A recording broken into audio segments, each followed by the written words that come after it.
Does the gentlelady from New York seek recognition? Mr. Speaker, I move that the House suspend the rules and concur in the Senate amendment to the bill H.R. 3462. The clerk will report the title of the bill. H.R. 3462, an act to require an annual report on the cybersecurity of the Small Business Administration and for other purposes. Senate amendment. Pursuant to the rule, the gentlewoman from New York, Ms. Velázquez, and the gentleman from Nebraska, Mr. Flood, each will control 20 minutes. The chair recognizes the gentlelady from New York. Thank you, Mr. Speaker. I ask unanimous consent that all members may have 5 legislative days in which to revise and extend their remarks and include extraneous material on the measure under consideration. Without objection. Thank you, Mr. Speaker. I yield myself such time as I may consume.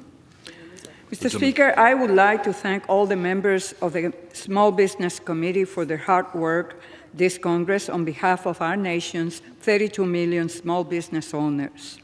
These bills will help small firms in a number of areas: strengthen cybersecurity and broadband access, improve exporting, and enhance recovery assistance from natural disasters. They are the product of the bipartisan and bicameral work of the House and Senate Small Business Committees. I hope that we can come together today and approve these bills. First, we will consider H.R. 3462, the SBA Cyber Awareness Act, as amended and passed by the Senate. For more than 20 years, the SBA's IG has listed IT security as one of the most serious management and performance challenges for SBA. These vulnerabilities were exposed during the rollout of the SBA COVID-19 relief programs. The unprecedented demand for the programs like PPP and the COVID idle overwhelmed the SBA's legacy system, leading to button crashed, slow portal operations, and a glitch that exposed applicants' personal information. SBA failed to make any public announcement about the data breach, and it took weeks for the agency to send papers notifications to affected individuals. H.R. 3462 will require the SBA to assess its cybersecurity procedures and submit a cybersecurity report to Congress within 180 days of passage and annually thereafter. SBA possesses sensitive information belonging to countless American small business owners. We must ensure this data is protected from bad actors in cyberspace. The Senate-passed version we are voting on today reinforces reporting requirements established by the Federal Information Security Management Act of 2002. I support the changes and thank the Senate for improving this legislation. I would also like to thank Mr. Crow of Colorado and Ms. Kim of California for introducing and championing this bill.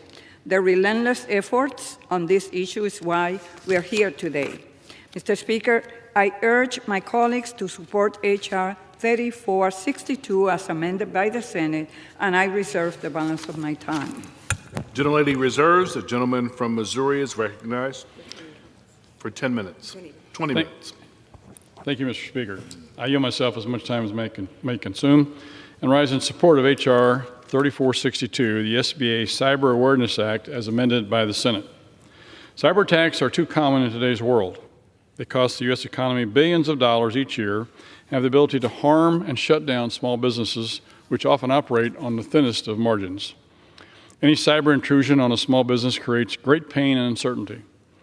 H.R. 3462 takes important steps to enhance and support our small businesses and the federal government from bad actors. This bill strengthens cybersecurity operations at the Small Business Administration by requiring the agency to issue a report to Congress that assesses its ability to respond to cyber threats. Additionally, H.R. 3462 requires the SBA to assess its own cybersecurity framework and report on any incidents in a timely fashion. H.R. 3462 passed the House last year with a vote of 423 to 0, Mr. Speaker, and was recently approved by the Senate with an amendment to strengthen reporting requirements by focusing on supply chain and foreign technology risk.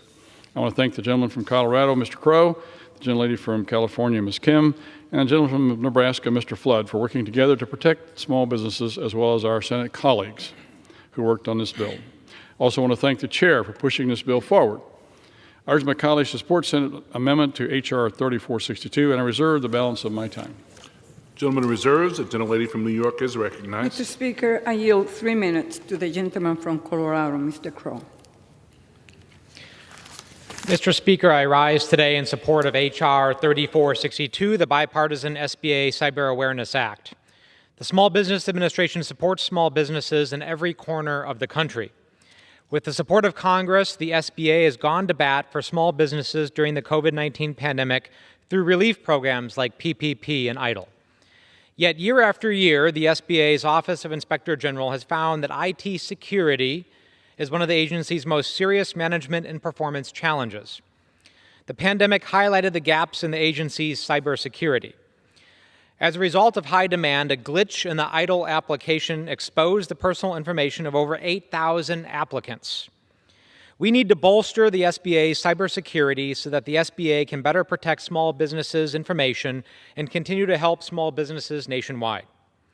My bill, the SBA Cyber Awareness Act, would direct the SBA to issue an annual report on the agency's cybersecurity strategy, as well as disclosure of recent threats and breaches. Under this bill, the SBA would also report on its supply chain risk management strategy and issue a plan to address the risks of foreign manufactured information technology used by the agency, including components originating from the People's Republic of China. This bill passed the Senate by unanimous consent, and a similar version passed the House of Representatives unopposed last year in November 2021. I want to thank the bill's Republican co-lead, Representative Young Kim, for her support, as well as Chairwoman Velázquez and Ranking Member Luetkemeyer, and the staff on the Small Business Committee, all of whom have been critical in advancing this measure. I urge my colleagues to join me again in supporting this common-sense bill to support the SBA cybersecurity, and I yield back. Gentleman yields back. The gentleman from Missouri is recognized. Thank you, Mr. Speaker. I have no further speakers, and I am prepared to close. Gentleman reserves. The gentlelady is recognized. I reserve. Gentlelady reserves. The gentleman is recognized. Okay, thank you, Mr. Speaker. The threat of a cyber attack on a small business is constant. A cyber intrusion, no matter the magnitude, could have devastating and consequential impacts for the nation's smallest businesses. We must ensure the agency charged with helping the nation's over 33 million small businesses is prepared. H.R. 3462 and the Senate's corresponding amendment does just that. I encourage my colleagues to support the legislation before us today that will better protect the federal government and America's small businesses from cyber attacks. I yield back the balance of my time. Gentleman yields back. The gentlelady from New York is recognized. The average cost of a data breach in the United States is over $9 million. For small businesses operating on razor-thin margins, an event like this can be catastrophic. Small businesses must be confident that the SBA systems are fully operational and capable of protecting their sensitive data. H.R. 3462 will go a long way toward rebuilding trust in the agency's IT infrastructure. I would like to thank my colleagues, Mr. Crow of Colorado, Mr. Kim of California, for their leadership on this issue. I urge my colleagues to concur with the Senate amendment to the bill, H.R. 3462. I yield back the balance of my time. Gentlelady yields back. The question is, will the House suspend the rules and concur in the Senate